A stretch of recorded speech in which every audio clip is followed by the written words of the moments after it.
अस्सलाम वालेकुम dear students, मैं मोहम्मद कैस अली खान हूं और आप यूट्यूब चैनल देख रहे हैं जिसके ऊपर मैं वीडियोस अपलोड करता हूं मैट्रिक और इंटरमीडिएट के डिफरेंट सब्जेक्ट्स के। डियर स्टूडेंट्स, हमने 9th क्लास की कंप्यूटर साइंस की बुक स्टार्ट की हुई है। इसके पहले चैप्टर को हमने काफ़ी सारा स्टडी कर लिया। हमारे पास सिर्फ एक ही टॉपिक बच गया है जिसका नेम है कंप्यूटिंग सिस्टम्स। इस लेक्चर के अंदर हमने अपना लास्ट टॉपिक इस चैप्टर का जो कि कंप्यूटिंग सिस्टम्स है इसको डिस्कस करना है। यहाँ पे हम कंप्यूटिंग सिस्टम्स के बारे में पढ़ेंगे और ये देखेंगे कि ये क्या होते हैं और उसके बाद क्या चीज़ें चाहिए होती हैं इन सिस्टम्स को रन करने के लिए, हार्डवेयर, सॉफ्टवेयर, इलेक्ट्रिसिटी, ये पढ़ेंगे। और उसके बाद यहाँ पे जो हमने मेन काम करना है वो ये है कि हमारे पास कंप्यूटिंग सिस्टम्स की जो टाइप्स हैं वो हमने देखनी है। वो यहाँ पे 4 टाइप्स दी हुई हैं: computer, software system, computer networks and internet. इनमें से जो कंप्यूटर है इसको हमने बतौर सिस्टम अपने पिछले एक लेक्चर में पढ़ लिया। इससे पिछले लेक्चर में हमने वॉन न्यूमन कंप्यूटर आर्किटेक्चर पढ़ा था। उससे पिछले लेक्चर के अंदर हमने कंप्यूटर को बतौर सिस्टम स्टडी किया था। तो यहाँ पे हम कंप्यूटर को डिस्कस नहीं करेंगे क्योंकि इसको हमने पहले डिस्कस कर लिया है। यहाँ पे हम कंप्यूटिंग सिस्टम्स की जिन टाइप्स को डिटेल में डिस्कस करेंगे उनमें से एक है कंप्यूटर नेटवर्क्स, ठीक है। उसके बाद हमारे पास है इंटरनेट। इन 2 टाइप्स को हमने यहाँ पे इस लेक्चर में डिटेल में डिस्कस करना है, ठीक है। तो यहाँ पे इसको हम स्टार्ट करते हैं। यहाँ पे जो हमारा टॉपिक कंप्यूटिंग सिस्टम्स, इसको हम स्टार्ट से देखते हैं। ए computer system is a structured set of hardware and software components. अब देखें, जो आपके पास कंप्यूटर सिस्टम होता है ये हार्डवेयर और सॉफ्टवेयर कंपोनेंट्स का एक स्ट्रक्चर्ड सेट होता है। स्ट्रक्चर्ड सेट का मतलब ये है कि ये एक स्ट्रक्चर के तहत, एक रूल के तहत, एक नक्शे के तहत, या फिर आप ये कह सकते हैं कि एक पैटर्न के तहत आपस में जुड़े होते हैं और आपस में जुड़ के ये काम करते हैं, ठीक है। ये सॉफ्टवेयर और हार्डवेयर कंपोनेंट्स एक पैटर्न के तहत मिलते हैं और फिर ये काम करते हैं। Specifically designed for data processing. अब ख़ास तौर पे जो आपका कंप्यूटर सिस्टम है इसको डिज़ाइन किया जाता है डेटा को प्रोसेस करने के लिए and the performance of various operations. और उसके बाद मुख्तलिफ़ तरह के जो काम हैं उनको परफॉर्म करने के लिए कंप्यूटर सिस्टम को हम डिज़ाइन करते हैं। These systems can range from single technological tools, simple, देखें ये सिंपल वर्ड है, सिंपल टेक्नोलॉजिकल टूल्स। अब देखें ये जो आपके पास सिस्टम्स होते हैं इनके बारे में बताया हुआ है कि ये कितने छोटे हो सकते हैं और कितने बड़े हो सकते हैं, ठीक है, या फिर कितने सिंपल या फिर कितने कम्प्लेक्स हो सकते हैं। इस चीज़ के बारे में इनकी रेंज जो है वो यहाँ पे बताई हुई है। देखें, बहुत ही सादा से टेक्नोलॉजी के टूल्स हो सकते हैं ये, such as calculators used for performing mathematical calculations. जैसे कि आपके पास कैलकुलेटर्स होते हैं, ये सिंपल टेक्नोलॉजिकल टूल्स होते हैं जो कि मैथ के जो कैलकुलेशंस हैं वो करने के लिए आप इस्तेमाल करते हैं। और उसके बाद ये किस तरह के हो सकते हैं computer systems to complex network of linked computers. अब जो कंप्यूटर सिस्टम्स होते हैं ये कम्प्लेक्स नेटवर्क्स भी हो सकते हैं ऑफ लिंक्ड कंप्यूटर्स, कि जो आपस में कंप्यूटर्स जुड़े होते हैं उनके सिस्टम्स भी हो सकते हैं।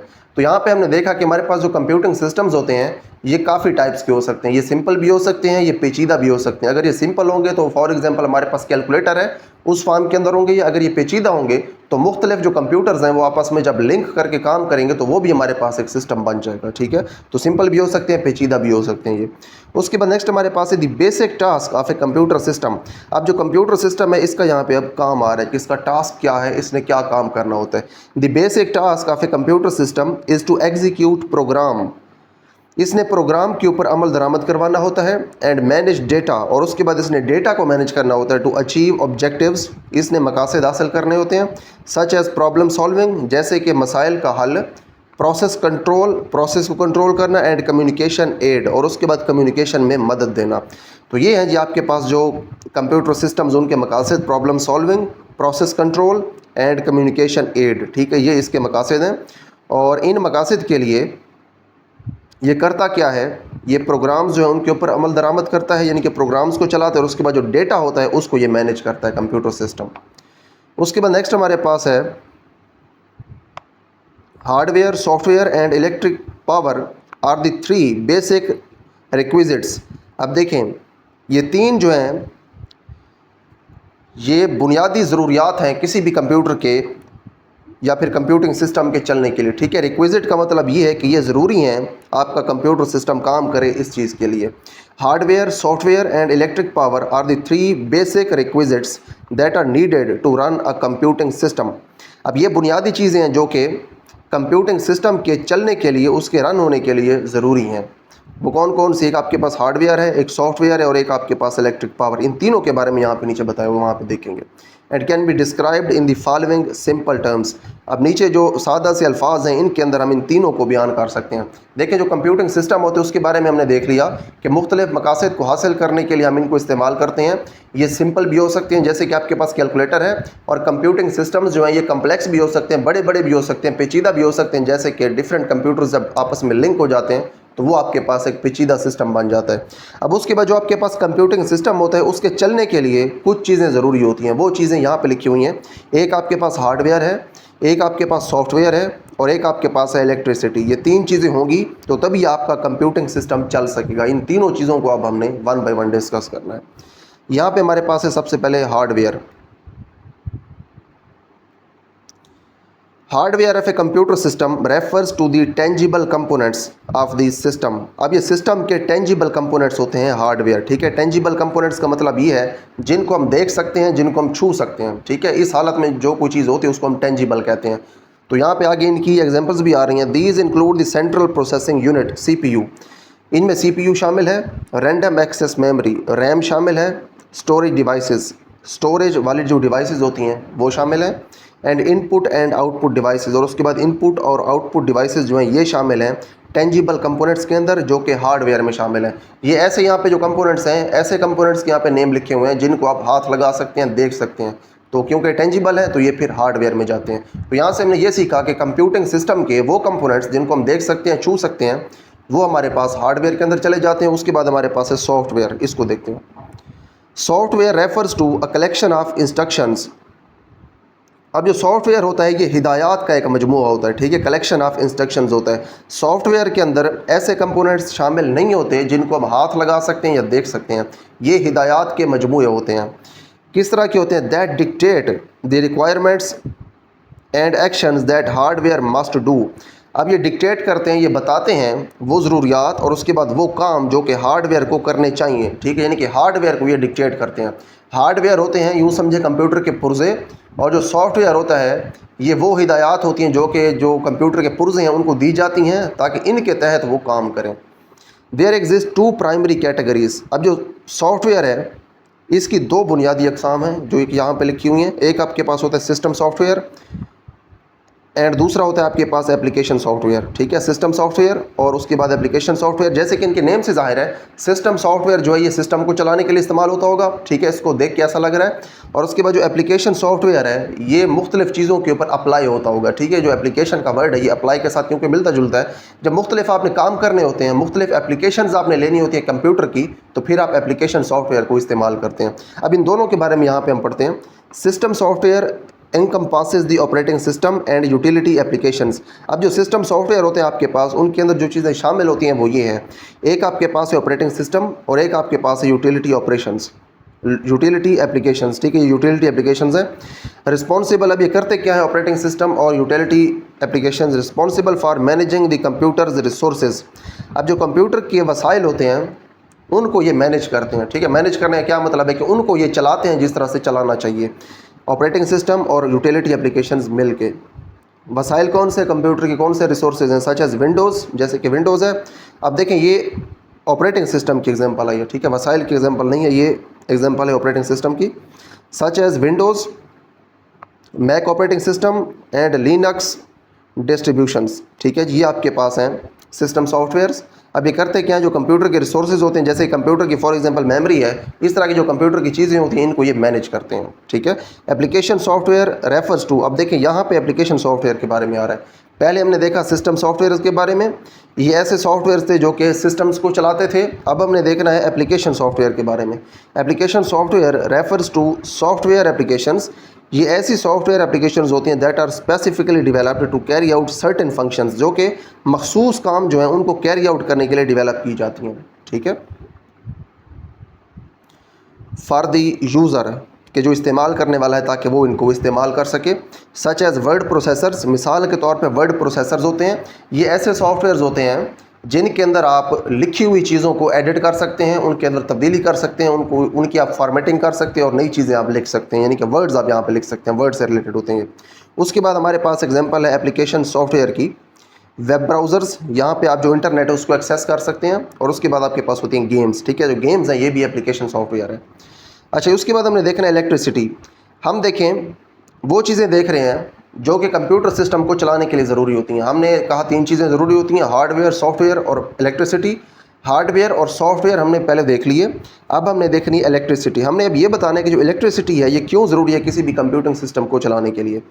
Electricity is the power source. अब ये पावर सोर्स होता है that enables the hardware components to function, जो कि हार्डवेयर कंपोनेंट्स को इस काबिल बनाता है कि वो काम कर सकें। यानी कि हार्डवेयर के जो कंपोनेंट्स हैं उनको चलना भी तो है, जब वो चलेंगे तभी तो कंप्यूटर काम करेगा, तो वो चलते हैं बिजली के ऊपर। इलेक्ट्रिसिटी होगी तो तभी वो चलेंगे, इसीलिए जो इलेक्ट्रिसिटी है ये पावर सोर्स है आपके हार्डवेयर के कंपोनेंट्स के लिए। ठीक है, विदाउट इलेक्ट्रिसिटी, बिजली के बगैर दी hardware components can not function. अब जो हार्डवेयर के कंपोनेंट्स हैं ये काम नहीं कर सकते, ठीक है, बिजली के बगैर। And the computing system will not operate, और जो कंप्यूटिंग सिस्टम है ये ऑपरेट नहीं हो पाएगा अगर आपके पास बिजली नहीं होगी। तो आपने देखा होगा कि आपके पास जो कंप्यूटर है वो तब तक चलता है जब लाइट होती है, अगर लाइट चली जाए तो कंप्यूटर बंद हो जाता है। अब जो लैपटॉप है आपका, उसकी बैटरी का जब तक बैकअप होता है तो लैपटॉप चलता रहता है, लेकिन जैसे ही बैटरी ख़त्म होती है, उसके अंदर इलेक्ट्रिसिटी की जो स्टोरेज है वो ख़त्म होती है, तो उसके बाद आपका जो लैपटॉप है वो बंद हो जाता है। ठीक है, तो यहाँ पे हमने ये देखा कि जो इलेक्ट्रिसिटी है वो हार्डवेयर के कंपोनेंट्स को चलाने के लिए ज़रूरी है। इलेक्ट्रिसिटी जब बंद हो जाएगी तो आपका जो कंप्यूटर सिस्टम है वो भी बंद हो जाएगा। अब देखिए यहाँ पे हमने ये देखा कि हमारे पास जो कंप्यूटिंग सिस्टम है उसको चलाने के लिए किन चीज़ों की ज़रूरत होती है। 3 चीज़ें हमने देख ली, हार्डवेयर, सॉफ्टवेयर और इलेक्ट्रिसिटी। अब हमने कंप्यूटिंग सिस्टम की जो टाइप्स हैं उनको डिस्कस करना है। अब जो टाइप्स हैं यहाँ पे 4 लिखी हुई हैं, इन 4 में से जो लास्ट वाली 2 हैं उनको यहाँ पे हम 1 बाय 1 डिटेल में डिस्कस भी करेंगे। टाइप्स हैं हमारे पास कंप्यूटिंग सिस्टम्स की।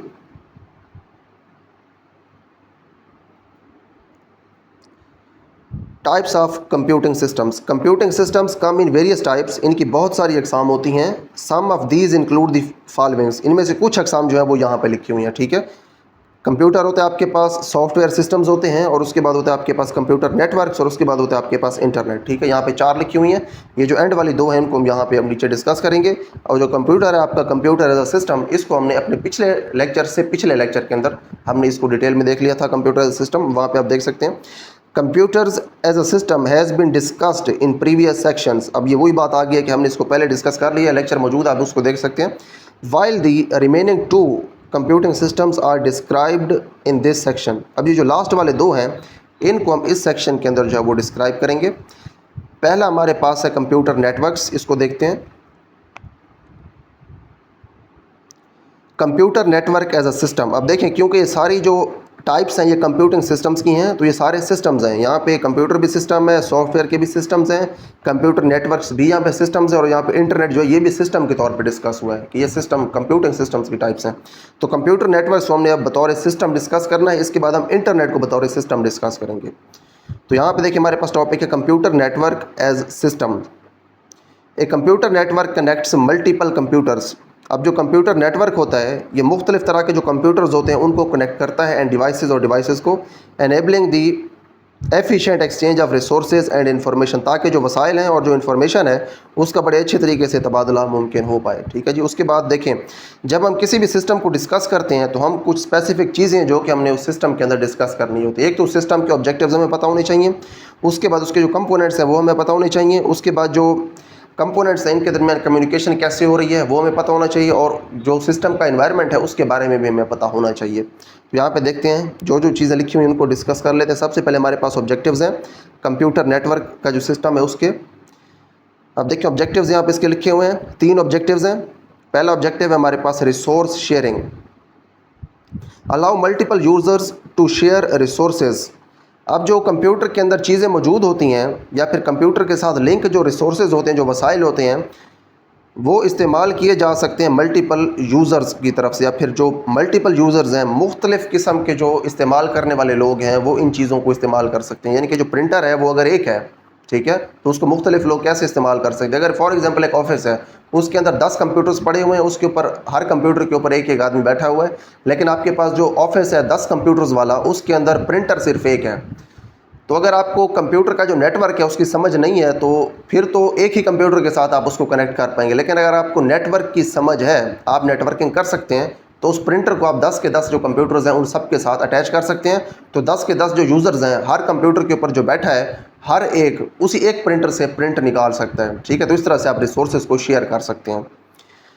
अब देखें जो मुख्तलिफ़ किस्म के यूज़र्स हैं वो रिसोर्सेज जो हैं उनको शेयर कर सकते हैं, जैसे कि फ़ाइल्स हैं, प्रिंटर्स हैं and internet access with in an office, एक ऑफिस के अंदर, और अदर सेटिंग्स या फिर दूसरी जो सेटिंग्स होती हैं, फिर दूसरी जो जगहें होती हैं वहाँ पे। तो यहाँ पे हमने देख लिया कि फ़ाइल्स हों, प्रिंटर्स हों, इंटरनेट हो, इन तमाम चीज़ों को आप शेयर कर सकते हैं अगर आपको नेटवर्किंग का पता है या फिर आपको कंप्यूटर नेटवर्क जो है उसका पता है। तो ये इसका पहला ऑब्जेक्टिव था कंप्यूटर नेटवर्क का। ऑब्जेक्टिव का मतलब ये है कि आप कंप्यूटर की जो नेटवर्किंग है वो क्यों करते हैं, ठीक है। कंप्यूटर नेटवर्क्स जो हैं इनको बनाने का मकसद क्या है। पहला मकसद हमारे सामने आ गया कि आपने वसाइल को शेयर करना होता है, ठीक है, इससे पैसे की भी काफ़ी बचत होती है। उसके बाद दूसरा हमारे पास जो मकसद है वो है कम्युनिकेशन, ठीक है। आप कम्युनिकेशन अच्छे से कर सकते हैं अगर आप कंप्यूटर्स की नेटवर्किंग कर दें तो। Enable efficient communication between devices end users, तो जो डिवाइसेस हैं और जो यूज़र्स हैं इनके दरमियान अच्छी कम्युनिकेशन जो है वो मुमकिन होती है। उसके बाद हमारे पास है डेटा मैनेजमेंट, आप डेटा को अच्छे तरीके से मैनेज कर सकते हैं। Facilitate easy data management and collaboration, जो डेटा मैनेजमेंट है ये बड़े अच्छे तरीके से हो सकती है, और उसके बाद जो कोलेबोरेशन है यानी कि मिलजुल के काम करना, ये भी आप अच्छे तरीके से कर सकते हैं, ठीक है। अब देखिए कोलेबोरेशन कैसे कर सकते हैं, मिलजुल के आप काम कैसे कर सकते हैं, इसकी भी आपको मैं एग्जांपल दे देता हूं। जैसे कि मैंने पहले आपको एग्जांपल दी है कि आपके पास अगर 10 कंप्यूटर्स हैं, एक प्रिंटर है, तो आप उस एक प्रिंटर को नेटवर्किंग का इस्तेमाल करते हुए 10 कंप्यूटर्स के साथ कनेक्ट कर सकते हैं। उसी तरह से आपके पास अगर एक डेटा है, उसके अंदर कुछ फाइल्स हैं, तो वो फाइल्स आप नेटवर्किंग के ज़रिए मुख्तलिफ जो कंप्यूटर्स हैं उनके साथ आप शेयर कर सकते हैं, ठीक है। उसके बाद देखें नेक्स्ट हमारे पास है कंपोनेंट्स। अब देखें यहाँ पे हमने सबसे पहले कंप्यूटर नेटवर्क जो है उसके ऑब्जेक्टिव्स देख लिए, अब हमने उसके कंपोनेंट्स देखने हैं, यानी कि वो चीज़ें देखनी हैं जिनके साथ ये मिल के बनता है कंप्यूटर नेटवर्क। देखें जी, जब आपने कंप्यूटर्स की नेटवर्किंग करनी होती है तो सबसे पहले आपको चाहिए नेटवर्किंग हार्डवेयर। अब देखें दो तरह के इसमें कंपोनेंट्स होते हैं, एक होते हैं नेटवर्किंग हार्डवेयर्स, वो पुर्जे जिनकी हेल्प से आप कंप्यूटर्स को आपस में जोड़ते हैं, और उसके बाद होते हैं नेटवर्क सॉफ्टवेयर, वो हिदायत जिनको इस्तेमाल करते हुए वो पुर्जे काम करते हैं और आपस में मिलजुल के काम करते हैं और कंप्यूटर्स को कनेक्ट करवाते हैं, ठीक है। तो दो चीज़ें हैं कंपोनेंट्स में। जो हार्डवेयर है उसके अंदर जो पुर्जे होते हैं उनमें राउटर्स शामिल होते हैं और उसमें स्विचेस जो है वो शामिल होते हैं। इनको हम देखते हैं दोनों को। Routers are devices that transmit data packets between their networks. अब देखें जो राउटर्स हैं ये ऐसी डिवाइसेस होती हैं जो कि डेटा के जो पैकेट्स होते हैं उनको ट्रांसमिट करते हैं, उनको लेके जाते हैं अपने नेटवर्क्स के दरमियान, ठीक है। उसके बाद आपके पास होते हैं switches connect devices in a network. अब नेटवर्क के अंदर जो स्विचेस होते हैं वो डिवाइसेस को कनेक्ट करवाते हैं एंड फैसिलिटेट कम्युनिकेशन, और जो कम्युनिकेशन होती है उसके अंदर मदद करते हैं। उसके बाद देखें आपके पास होती हैं नेटवर्क केबल्स। अब ये तीसरा यहाँ पे आ गया हार्डवेयर का कंपोनेंट। हार्डवेयर जो है नेटवर्किंग का, उसमें तीन चीज़ें हैं, राउटर्स, स्विचेस और network cables. A physical medium for data transfer. अब जो नेटवर्क केबल्स होती हैं ये फिज़िकल मीडियम होती हैं डेटा ट्रांसफ़र के लिए। फिज़िकल मीडियम का मतलब है ऐसा मीडियम जिसको हम देख सकते हैं, ठीक है। ये केबल्स होती हैं, इनमें से जो डेटा है वो ट्रांसफ़र होता है।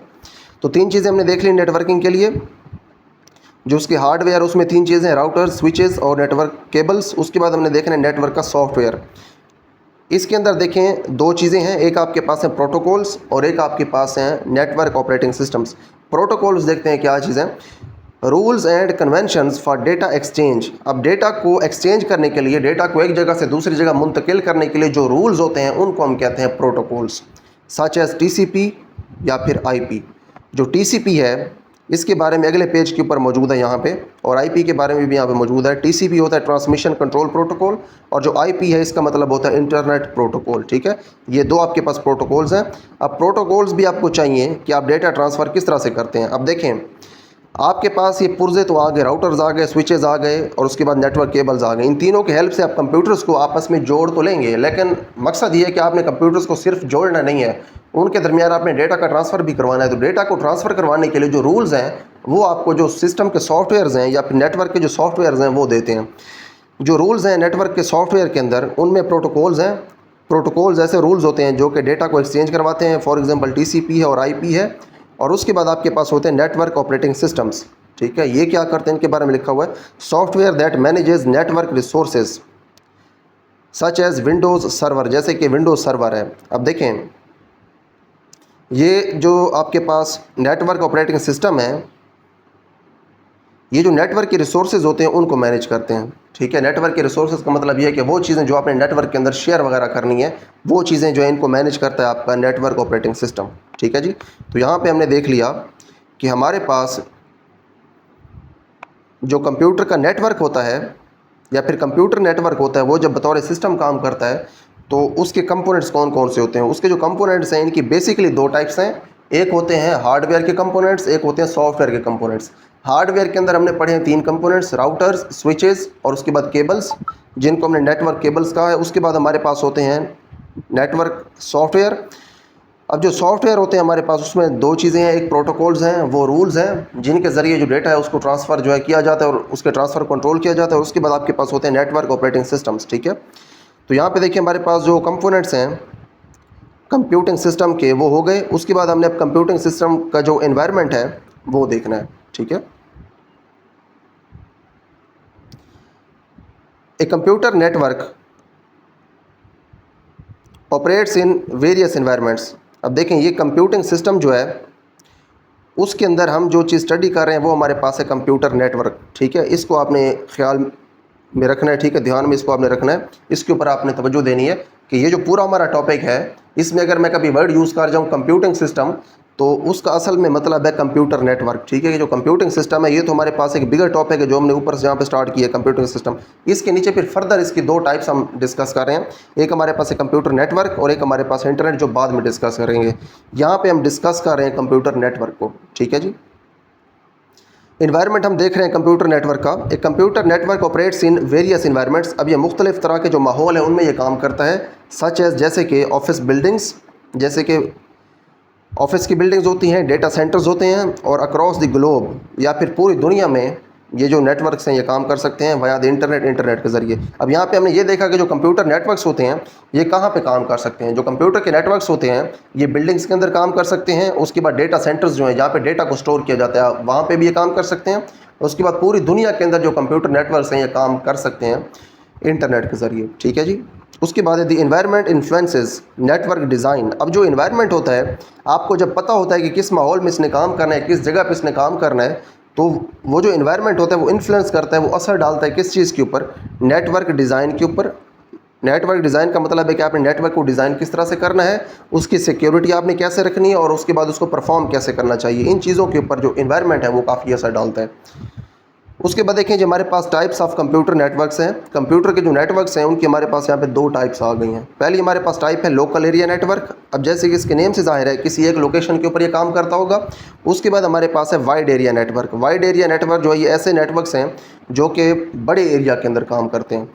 सबसे पहले हम देखते हैं local area network connects computers in a specific area. अब किसी मखसूस एरिया के अंदर ये कंप्यूटर्स को कनेक्ट करता है, सच एज जैसे कि ए सिंगल बिल्डिंग और स्कूल, जैसे कि एक सिंगल बिल्डिंग हो या फिर एक स्कूल हो। फॉर एग्जांपल मिसाल के तौर पे an office network that connects everyone. एक ऑफिस के अंदर एक नेटवर्क हो सकता है जो कि सबको कनेक्ट करता है। Employ PCs and printers. अब देखिए वही एग्जांपल आगे जो मैंने पहले आपको बताई थी कि जो एम्प्लॉयज़ हैं किसी ऑफिस के अंदर उनके जो पीसीज हैं उनको आप प्रिंटर्स के साथ कनेक्ट करवा सकते हैं लोकल एरिया नेटवर्क के ज़रिए। तो हमने ये देखा कि जो लोकल एरिया नेटवर्क्स होते हैं ये छोटे एरियाज़ के अंदर होते हैं या फिर मखसूस एरियाज़ के अंदर होते हैं, जैसे कि कोई एक सिंगल बिल्डिंग हो सकती है, कोई स्कूल हो सकता है या फिर कोई ऑफिस हो सकता है। उसके बाद हमारे पास है वाइड एरिया नेटवर्क। ये ऐसे नेटवर्क्स होते हैं जो कि किसी बड़े एरिया के अंदर काम करते हैं। Connects computers across larger geographic regions. अब जो बड़े बड़े रीजन्स हैं, बड़े बड़े इलाके हैं, उनके अंदर ये कंप्यूटर्स को कनेक्ट करवाते हैं, सच एज सिटीज़, नेशंस, मुख्तलिफ़ किस्म के शहर हो सकते हैं, नेशंस हो सकती हैं यानी कि अक़वाम हो सकती हैं, कौमें हो सकती हैं या फिर मुल्क हो सकते हैं, ठीक है। नेशंस यहाँ पे मुल्क जो है कंट्रीज़ वो ज़्यादा बेटर होगा, एंड इवन कंटिनेंट्स। और उसके बाद जो बर-ए-आज़म है उनके अंदर जो मुख्तलिफ बर-ए-आज़म है वहाँ पे भी आप जो कम्युनिकेशन है वो वाइड एरिया नेटवर्क के ज़रिए कर सकते हैं। बर-ए-आज़म का मतलब ये खुश्की के बड़े बड़े टुकड़े, जैसे कि एशिया है, यूरोप है, ऑस्ट्रेलिया है, अमेरिका है और यूरोप है, ठीक है, और अफ्रीका है, ठीक है। इस तरह के जो आपके पास खुश्की के बड़े बड़े टुकड़े हैं ज़मीन के ऊपर, इनको आप कहते हैं कंटिनेंट्स। तो कंटिनेंट्स के अंदर भी आप कम्युनिकेशन कर सकते हैं। फॉर एग्जांपल मिसाल के तौर पे consider the internet which links computers world wide. अब मिसाल के तौर पे आप इंटरनेट की मिसाल ले लें जो कि कंप्यूटर्स को पूरी दुनिया के अंदर आपस में लिंक करता है, ठीक है। ये यहाँ पे अब मिसाल आ गई है वाइड एरिया नेटवर्क की। तो जो इंटरनेट है, अगर पूछ लिया जाए आपसे सवाल के अंदर कि जो इंटरनेट है ये किस टाइप का कंप्यूटर नेटवर्क है, तो ये एक वाइड एरिया नेटवर्क है, ठीक है। बड़े एरिया के अंदर ये कंप्यूटर्स को कम्युनिकेट आपस में करवाता है। उसके बाद है इन समरी। अब यहाँ पे समरी आ रही है। इन summary A computer network is an important system. अब जो कंप्यूटर नेटवर्क होता है ये बड़ा ही एक अहम सिस्टम होता है that enables resource sharing and communication among connected devices. जिसके ज़रिए या फिर जो आपको इस काबिल बनाता है कि आप रिसोर्सेज को शेयर करें, ठीक है, यानी कि वसाइल को शेयर करें, एंड कम्युनिकेशन, और उसके बाद आप कम्युनिकेशन करवा सकें जो कनेक्टेड डिवाइसेस हैं उनके दरमियान, using hardware and software components. ये सारे काम आप करेंगे हार्डवेयर और सॉफ्टवेयर के कंपोनेंट्स को इस्तेमाल करते हुए, दैट वर्क टुगेदर सीमलेसली, जो कि बगैर रुके एक दूसरे के साथ मिल के काम करते हैं, टू परफॉर्म वेरियस टास्क, मुख्तलिफ़ किस्म के जो काम है वो करने के लिए, ठीक है जी। तो यहाँ पे हमने ये देखा समरी के अंदर कि आपने हार्डवेयर और सॉफ्टवेयर के जो कंपोनेंट्स हैं उनको आपस में मिला के काम करवाना होता है। जब वो आपस में मिल के काम करते हैं तो उसके बाद आप रिसोर्सेज को शेयर कर सकते हैं, और जो मुख्तलिफ़ किस्म की कनेक्टेड डिवाइसेस होती हैं उनके दरमियान आप कम्युनिकेशन भी करवा सकते हैं, ठीक है। तो यहाँ पे हमारे पास जो कंप्यूटर नेटवर्क है उसको हमने यहाँ पे एज अ सिस्टम डिस्कस कर लिया। उसके बाद नेक्स्ट हमने अब इंटरनेट को एज ए सिस्टम डिस्कस करना है, ठीक है, जिसको हम स्टार्ट करते हैं। The internet is a vast and complex system. अब ये एक बहुत बड़ा और बड़ा ही पेचीदा सिस्टम होता है, designed to connect multiple networks world wide, जो कि पूरी दुनिया के अंदर मुख्तलिफ़ किस्म के जो नेटवर्क्स हैं उनको कनेक्ट करवाने के लिए डिज़ाइन किया जाता है, including private, public, academic, business and government networks, ठीक है। ये टाइप्स हैं नेटवर्क्स की जिनको आप इसके ज़रिए कनेक्ट करवा सकते हैं। Its primary objective is to facilitate communication and data exchange. इसका जो बुनियादी मकसद होता है इंटरनेट सिस्टम का, या फिर इंटरनेट के सिस्टम का, या फिर इंटरनेट का, वो ये है कि इसने कम्युनिकेशन जो है उसके अंदर मदद करनी होती है, और उसके बाद इसने डेटा जो है उसको एक्सचेंज करवाना होता है, कहाँ पे, बिटवीन कंप्यूटर्स के दरमियान, एंड यूज़र्स ग्लोबली, जो पूरी दुनिया के अंदर इसको इस्तेमाल करने वाले लोग हैं, यूज़र्स हैं, उनके दरमियान डेटा को इसने एक्सचेंज करवाना होता है, ठीक है। उसके बाद हमने अब देखने इंटरनेट प्रोटोकॉल्स। इंटरनेट प्रोटोकॉल्स हैं हमारे पास। सबसे पहले हमारे पास है टीसीपी या फिर आईपी, इसको हम कहते हैं ट्रांसमिशन कंट्रोल प्रोटोकॉल या फिर internet protocol. The core protocols that govern data transmission. अब ये बहुत ही बुनियादी किस्म के प्रोटोकॉल्स हैं, रूल्स हैं, जो कि डेटा की जो ट्रांसमिशन है उसको गवर्न करते हैं, उसको कंट्रोल करते हैं ओवर द इंटरनेट के ऊपर। उसके बाद नेक्स्ट हमारे पास है यूज़र डेटाग्राम प्रोटोकॉल, इसको अब यूडीपी कहते हैं। फास्टर बट लेस रिलायबल, ये होता तेज़ है लेकिन ये कम रिलायबल होता है, इतना ज़्यादा काबिल भरोसा ये नहीं होता। उसके बाद हमारे पास है फाइल ट्रांसफ़र प्रोटोकॉल, एफटीपी इसको कहते हैं, used for transforming files between computers. अब देखें यहाँ पे होना चाहिए था ट्रांसफरिंग या फिर ट्रांसमिटिंग। जो फाइल्स हैं कंप्यूटर्स के दरमियान उनको ट्रांसफ़र करने के लिए इसको इस्तेमाल किया जाता है, फाइल ट्रांसफ़र प्रोटोकॉल को। उसके बाद हमारे पास है post office protocol, used for retrieving emails from server या फिर नेटवर्क। अब सर्वर हो आपके पास या फिर नेटवर्क, उससे जो ईमेल्स हैं उनको हासिल करने के लिए, उनको रिट्रीव करने के लिए आप इसको पोस्ट ऑफिस प्रोटोकॉल को इस्तेमाल करते हैं, ठीक है। तो यहाँ पे नेक्स्ट हमारे पास है इंटरेक्शन अमंग कंपोनेंट्स, इनको देख लेते हैं। The components of the internet interact with each other to perform different task. अब जो इंटरनेट का सिस्टम है उसके जो कंपोनेंट्स हैं वो एक दूसरे के साथ मिलकर काम करते हैं ताकि वो मुख्तलिफ तरह के जो काम है वो कर सकें। फॉर एग्जाम्पल, मिसाल के तौर पे, when A user requests a web page through a web browser, जब कोई भी यूज़र वेब ब्राउज़र के ज़रिए एक वेब पेज को रिक्वेस्ट करता है, रिक्वेस्ट करने का मतलब ये है कि वेब पेज वो देखना चाहता है, उसको हासिल करना चाहता है। Several components of the internet work together. अब इंटरनेट के मुख्तलिफ कंपोनेंट्स आपस में मिल के काम करते हैं टू डिस्प्ले इट्स कंटेंट, कि वेब पेज जो है इसके जो कंटेंट्स हैं वेब पेज के ऊपर जो चीज़ें मौजूद हैं ताकि वो यूज़र को दिखा सकें ऑन द यूज़र स्क्रीन, के यूज़र की जो स्क्रीन है उसके ऊपर इसको वो दिखा सकें। उसके बाद नेक्स्ट हमारे पास है environment. The internet operates in a diverse. अब जो इंटरनेट है ये एक डाइवर्स और डायनामिक इन्वायरमेंट जो है उसके अंदर ऑपरेट करता है। डाइवर्स का मतलब ये है कि इसमें मुख्तलिफ किस्म की चीज़ें मौजूद होती हैं, और डायनामिक का मतलब ये है कि काफ़ी मुतहर्रिक इन्वायरमेंट है ये। Connecting various types of networks across different locations. मुख्तलिफ तरह की जो लोकेशंस हैं उनके अंदर मुख्तलिफ तरह के जो नेटवर्क्स हैं उनको ये कनेक्ट करवाता है, इंक्लूडिंग होम्स, चाहे वो घर हों, ऑफिस हों या फिर डेटा सेंटर्स हों, एंड मोबाइल नेटवर्क्स हों, चाहे वो मोबाइल नेटवर्क्स हों, इन सबको ये कनेक्ट करवाता है इंटरनेट। उसके बाद असल में जो इन्वायरमेंट है इसका, इस इन्वायरमेंट के अंदर ये सारी चीज़ें जो है वो आपस में कनेक्ट हो रही होती हैं, ठीक है। यहाँ पे ये बात हो रही है, this environment influences the design, security and performance of the internet. अब ये जो इन्वायरमेंट होता है ये इन्फ्लुएंस करता है, ये असर डालता है किस चीज़ के ऊपर, डिज़ाइन के ऊपर, सिक्योरिटी के ऊपर, और उसके बाद परफॉर्मेंस ऑफ द इंटरनेट की जो परफॉर्मेंस है उसके ऊपर ये असर डालता है, ठीक है जी। उसके बाद नेक्स्ट हमारे पास है टिडबिट्स, ये एक इन्फॉर्मेशन यहाँ पे लिखी हुई, इसको हम देख लेते हैं। टॉपिक देखिए हमारे पास ख़त्म हो गया है।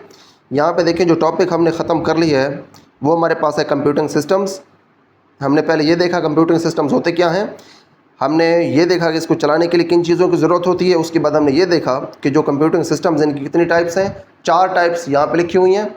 कंप्यूटर एज अ सिस्टम हमने पहले डिस्कस कर लिया था। उसके बाद यहाँ पे हमने डिस्कस किया है कंप्यूटर नेटवर्क को बतौर सिस्टम, और उसके बाद हमने इंटरनेट को यहाँ पे बतौर सिस्टम डिस्कस किया है। उसके बाद यहाँ पे हमने अब इंपॉर्टेंट इन्फॉर्मेशन जो मौजूद है उसको देखना है। इंटरनेट सिस्टम्स के बारे में देखें, यहाँ पे लिखा हुआ है when you send an email और ब्राउज इंटरनेट, जब आप कोई ईमेल भेजते हैं या फिर इंटरनेट के ऊपर आप ब्राउजिंग करते हैं, डेटा ट्रेवल्स थ्रू केबल्स, तो जो डेटा है वो केबल्स के ज़रिए ट्रैवल करता है, एंड एयर वेव्स, और उसके बाद एयर वेव्स के ज़रिए ट्रैवल करता है अक्रॉस द वर्ल्ड, पूरी दुनिया में, इन जस्ट सेकेंड्स, सिर्फ सेकेंड्स के अंदर। It's like sending a letter, ये इसी तरह से है कि आप कोई ख़त भेजें, दैट गेट्स डिलीवर्ड इंस्टेंटली, जो कि फ़ौरन पहुँच जाता है, रिगार्डलेस ऑफ डिस्टेंस। अब जो फासला है उसको मलहूज़ खातिर रखे बगैर, या फिर फासले के बावजूद, चाहे जितना भी फासला हो उसके बावजूद जो है वो जल्दी जल्दी ख़त पहुंच जाता है। ठीक है, ये इस तरह की मिसाल है। दूसरा यहाँ पे पॉइंट है, the internet is one of the largest man made systems ever created. अब इंसानों ने जो सिस्टम्स बनाए हैं उनमें से जो इंटरनेट है ये बहुत बड़े सिस्टम्स में से एक है। It's a vast network of interconnected computers, ये आपस में जुड़े हुए कंप्यूटर्स का बहुत बड़ा जो है एक नेटवर्क है। That communicate with each other, जो कि आपस में कम्युनिकेट करते हैं, टू शेयर इंफॉर्मेशन, ताकि वो इन्फॉर्मेशन को कंप्यूटर्स आपस में शेयर कर सकें। Much like how our brains neurons communicate. अब देखें, ये इसी तरह से है कि जिस तरह से हमारे जो ब्रेन्स के अंदर न्यूरॉन्स हैं वो आपस में कम्युनिकेट करते हैं। ठीक है, when you send a message, जब आप एक मैसेज भेजते हैं, it travels through multiple networks, ये बहुत सारे जो नेटवर्क्स हैं उनसे ये सफ़र करता हुआ जाता है। Before reaching it's destination all with in seconds, महज सेकेंड्स के अंदर ये अपनी जो है वो मंजिल तक पहुँच जाता है। उससे भी पहले, यानी कि अपनी मंजिल से पहुँचने से पहले या फिर मंजिल तक पहुँचने से भी पहले ये बहुत सारे जो नेटवर्क्स हैं उनमें से ये गुजरता है। ठीक है, और ये सारा कुछ जो है ये सेकंड्स के अंदर होता है। ठीक है, ऑल विद इन सेकंड। उसके बाद तीसरा पॉइंट हमारे पास, data on the internet travels at nearly the speed of light. अब जो इंटरनेट के ऊपर डेटा होता है तकरीबन स्पीड ऑफ लाइट जो है उससे ये ट्रैवल करता है। ठीक है, बिजली की रफ्तार से ये ट्रैवल करता है। When you send a message, जब आप एक मैसेज भेजते हैं, और ब्राउज अ वेबसाइट, या फिर एक वेबसाइट जो है उसको आप ब्राउज करते हैं, उसके ऊपर काम करते हैं, your data can cross continents almost instantaneously, तो आपका जो डेटा है तकरीबन फ़ौरन वो कंटिनेंट्स को भी, यानी कि बर आज़मों को भी वो क्रॉस कर सकता है। ठीक है, इतना तेज़ होता है ये। नेक्स्ट हमारे पास है, there are over 1.5 billion websites on the internet today. Internet के ऊपर आजकल 1.5 बिलियन यानी कि 1.5 अरब वेबसाइट्स मौजूद हैं, and more than 4 billion people are connected to the internet globally, और पूरी दुनिया के अंदर जो लोग हैं वो इंटरनेट से जो कनेक्टेड हैं वो तकरीबन 4 अरब लोग हैं। ठीक है, दुनिया की आधी आबादी से भी ज़्यादा। That's more than half of the world's population, ये दुनिया की जो आबादी है उसके आधे से भी ज़्यादा है। तो यहाँ पे देखिए हमारे पास हमारा जो पहला चैप्टर है 9th क्लास की कंप्यूटर साइंस का वो कंप्लीट हो गया। यहाँ पे देखें, इस चैप्टर के अंदर हमारा जो मेन फोकस था वो सिस्टम्स के ऊपर था। यहाँ पे हमने ये देखा कि सिस्टम्स क्या होते हैं। हमने इस चैप्टर में ये देखा कि जब भी हम सिस्टम्स को स्टडी करते हैं तो 4 चीज़ें हम स्टडी करते हैं, सिस्टम के ऑब्जेक्टिव्स, उसके कंपोनेंट्स के दरमियान कम्युनिकेशन, और उसके बाद सिस्टम का एनवायरनमेंट। उसके बाद हमने नेचुरल सिस्टम्स के बारे में भी पढ़ा, यहाँ पे आर्टिफिशियल सिस्टम्स के बारे में भी पढ़ा, और उसके बाद हमने कंप्यूटर को बतौर सिस्टम डिस्कस किया। हमने यहाँ पे एक बहुत इंपॉर्टेंट जो मॉडल है कंप्यूटर्स का, जिसको हम वॉन न्यूमन कंप्यूटर आर्किटेक्चर कहते हैं, उसको भी डिस्कस किया इस चैप्टर के अंदर। और इस लेक्चर के अंदर हमने कंप्यूटिंग सिस्टम्स को इन डिटेल डिस्कस कर लिया है। तो यहाँ पे हमारे पास ये लेक्चर कंप्लीट हो गया। इसके बाद अगले लेक्चर के अंदर हम इंशाल्लाह इस चैप्टर की जो एक्सरसाइज है उसको स्टार्ट करेंगे।